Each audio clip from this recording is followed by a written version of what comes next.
Have you ever wondered how many planets there are in the whole universe? Well, according to the National Aeronautics Space Administration, NASA, the observable universe has about 2 trillion galaxies. Each galaxy has about 100 billion stars. Each star has about 1.6 planets. Multiplying these gives 2.3 times 1023 planets in the observable universe. You might be wondering what NASA's statistic has to do with my story about human interconnectedness, balancing vulnerability and authenticity as a leader.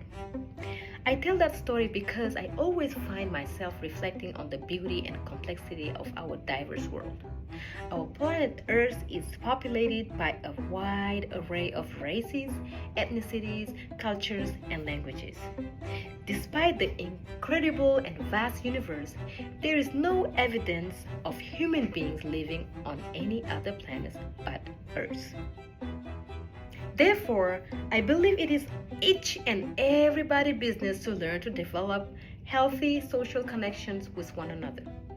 In an article written for the Tanner Foundation, Michael Platt, as cited by Dewitt and Nelson in their book Leading with Intention, stated that human beings are wired to connect, and we have the most complex and interesting social behavior out of all animals.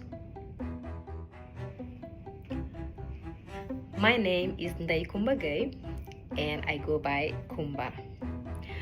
I'm an assistant principal at St. Louis Language Immersion School. Prior to my role as an educator, I held the position of the language and culture teacher leader.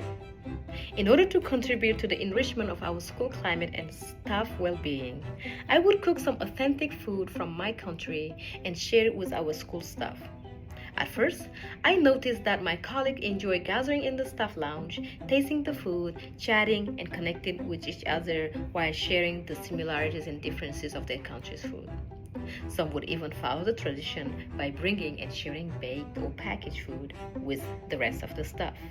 Until one day, I overheard a teacher sharing with another staff member about how self-centered it made me look feeding people at work. At first, I wanted to confront her as I felt offended by that statement. I'm glad I did not. Well, at least not the way I intended to do it. Being human with one another helps people lean into accountability as opposed to running away from it, said Dewitt and Nelson. I then took some time to remind myself about why I decided to cook for my colleagues and who I was doing it for. What that colleague did not know was that, as a busy person, I often find myself skipping meals. Most of my colleagues know this about me and would secretly leave me some snacks on my desk here and there.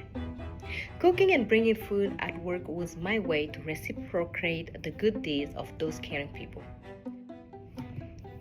I also always wanted to continue my grandmother's legacy. When she was alive, she used to cook at least twice a year to share with her neighbors.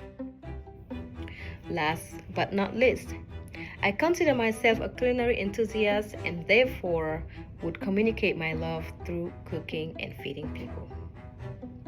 What that colleague did not know was that I always genuinely cook for my peers, and my intention to bring people together was always pure since day one.